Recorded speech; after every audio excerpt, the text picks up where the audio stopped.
Hello everyone, कैसे हैं आप सभी। आई होप आप सब ठीक होंगे। आज हम बात करेंगे भौतिक विज्ञान की पाठ्य योजना के बारे में, जिसके लिए प्रकरण के रूप में मैंने विद्युत सेल लिया है। तो चलिए देखते हैं। सबसे पहले हेडिंग डालेंगे पाठ्य योजना, फिर दिनांक, जिस दिन आप पाठ्य योजना तैयार करेंगे उस दिन की डालेंगे, विषय विज्ञान, उपविषय भौतिक विज्ञान, प्रकरण विद्युत सेल, कक्षा अर्थ, कालांश सेकेंड, अवधि 35 मिनट। फिर सामान्य उद्देश्य लिखेंगे, जिसमें सबसे पहला उद्देश्य है छात्रों में मानसिक एवं बौद्धिक क्षमता का विकास करना, छात्रों में भौतिक विज्ञान के प्रति रुचि उत्पन्न करना, छात्रों में वैज्ञानिक दृष्टिकोण का विकास करना। चौथा है छात्रों को भौतिक विज्ञान से संबंधित विभिन्न आधारभूत अवधारणाओं और सिद्धांतों का ज्ञान कराना। फिफ्थ है छात्रों में नेतृत्व की क्षमता का विकास करना। इसके बाद विशिष्ट उद्देश्य इसमें लिखेंगे, छात्रों को विद्युत सेल के बारे में विशिष्ट जानकारी प्रदान कराएंगे।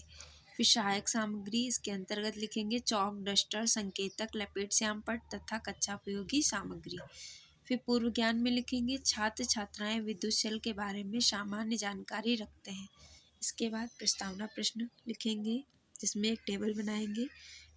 इसमें क्रमांक, छात्राध्यापक का कथन, छात्र कथन, ये 3 कॉलम बनाएंगे।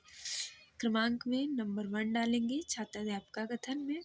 सबसे पहला प्रश्न है, प्रकाश का प्राकृतिक स्रोत क्या है। छात्र कथन, सूर्य। दूसरा है, सूर्य के अलावा प्रकाश के अन्य स्रोत क्या हैं। छात्र कथन, टार्च, बल्ब, मोमबत्ती। तीसरा है, टार्च में बल्ब को जलाने के लिए विद्युत कहाँ से आती है। छात्र कथन, विद्युत सेल से। विद्युत सेल के बारे में आप क्या जानते हैं। तो छात्र इसका स्पष्ट उत्तर नहीं दे पाएंगे, इसलिए यहाँ पे समस्यात्मक कर देंगे। इसके बाद उद्देश्य कथन हेडिंग डालेंगे, जिसमें लिखेंगे आज हम विद्युत सेल के बारे में विस्तार से अध्ययन करेंगे। प्रस्तुतिकरण लिखेंगे, इसमें अध्ययन एवं अध्यापन की सुविधा है तो पाठ को 2 वर्गों में विभाजित करेंगे। फिर एक टेबल बनाएंगे, जिसमें शिक्षण बिंदु, छात्राध्यापिका कथन, छात्र कथन, ये 3 कॉलम बनाएंगे। शिक्षण बिंदु में लिखेंगे विद्युत सेल, छात्राध्यापका कथन में लिखेंगे विकासात्मक प्रश्न। सबसे पहला है, टार्च, कैलकुलेटर, ट्रांजिस्टर, रेडियो आदि किस माध्यम से चलते हैं। छात्र कथन, बैटरी या सेल। फिर दूसरा है, विद्युत धारा कैसी राशि है। छात्र कथन, अदिश राशि है। तीसरा है, विद्युत सेल किसे कहते हैं। तो छात्र इसका भी आंसर सही से नहीं दे पाएंगे, इसलिए यहाँ पे समस्यात्मक कर देंगे। इसके बाद स्पष्टीकरण लिखेंगे इसका। विद्युत सेल एक ऐसी डिवाइस जो रासायनिक ऊर्जा को विद्युत ऊर्जा में बदलता है, विद्युत सेल कहलाता है। एक विद्युत सेल के 2 सिरे होते हैं, धनात्मक सिरा जिसे एनोड कहते हैं तथा ऋणात्मक सिरे को कैथोड कहते हैं। विद्युत सेल में रासायनिक पदार्थ होते हैं जो विद्युत बनाने के काम आते हैं। फिर दूसरा शिक्षण बिंदु लिखेंगे, विद्युत सेल के प्रकार। फिर विकासात्मक प्रश्न, इसमें सबसे पहला प्रश्न है, विद्युत सेल के कितने सिरे होते हैं। छात्र कथन, 2 होते हैं। दूसरा, विद्युत सेल के सिरों के नाम बताइए। छात्र कथन, धनात्मक सिरा और ऋणात्मक सिरा। तीसरा है, विद्युत सेल में रासायनिक पदार्थ क्या बनाने के काम आते हैं।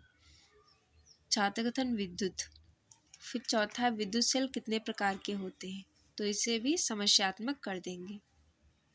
इसका भी स्पष्टीकरण लिखेंगे, जिसमें लिखेंगे विद्युत सेल 2 प्रकार के होते हैं, प्राथमिक सेल और द्वितीयक सेल।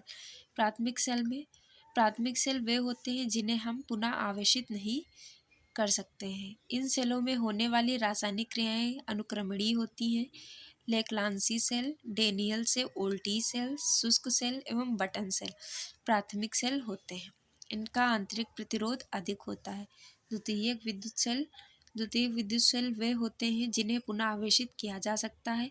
इन सेलों में विद्युत धारा प्रवाहित करके विद्युत ऊर्जा को रासायनिक ऊर्जा में बदला जा सकता है। इसे सेल का आवेशन कहते हैं। सेल का उपयोग लाने पर पुनः रासायनिक ऊर्जा विद्युत ऊर्जा में रूपांतरित होती है। इस क्रिया को निरावेशन कहते हैं। इन्हें संचायन सेल भी कहते हैं। इसका आंतरिक प्रतिरोध कम होता है। उदाहरण, सीसा संचायक सेल तथा नीले सेल द्वितीयक सेल होते हैं।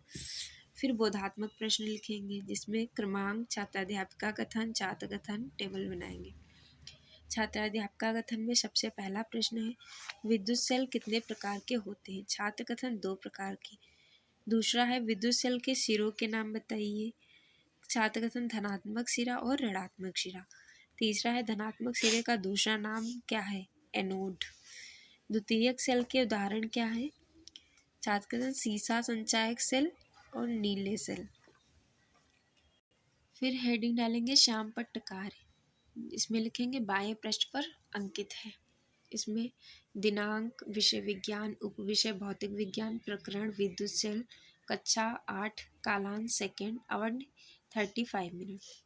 सबसे पहला पॉइंट इसमें लिखेंगे एक विद्युत सेल के दो सिरे होते हैं, धनात्मक सिरा और ऋणात्मक सिरा। धनात्मक सिरा एनोड, ऋणात्मक कैथोड। विद्युत सेल दो प्रकार के होते हैं, प्राथमिक विद्युत सेल, द्वितीयक विद्युत सेल। फिर तीसरा है लेक्लांसी सेल, डेनियल सेल, ओल्टी सेल आदि प्राथमिक सेल है। सीसा संचायक सेल, नीले सेल द्वितीयक सेल होते हैं। इसके बाद लिखेंगे लेखन एवं निरीक्षण कार्य। लेखन निरीक्षण कार्य के अंतर्गत लिखेंगे छात्राध्यापिका छात्रों को श्याम पट्टकार अपनी अभ्यास पुस्तिका को में लिखने को कहेगी तथा स्वयं कक्षा में घूम घूम कर निरीक्षण करेगी। फिर पुनरावृत्ति प्रश्न। इसमें सबसे पहला है डेनियल सेल किस सेल का उदाहरण है? ऋणात्मक सेल का दूसरा नाम क्या है? तीसरा है विद्युत सेल में कौन सा पदार्थ होता है? चौथा है लेक्लांसी सेल किसका उदाहरण है? फिर गृह कार्य इसमें लिखेंगे विद्युत सेल किसे कहते हैं? दूसरा प्रश्न प्राथमिक सेल की परिभाषा बताइए। तो फ्रेंड्स, ये वीडियो कंप्लीट हुई। अगर आपको अच्छी लगी हो तो प्लीज़ चैनल को लाइक एंड सब्सक्राइब कर देना, बेल आइकन को भी प्रेस कर देना ताकि हमारी नई वीडियो आप सब तक सबसे पहले पहुँचे।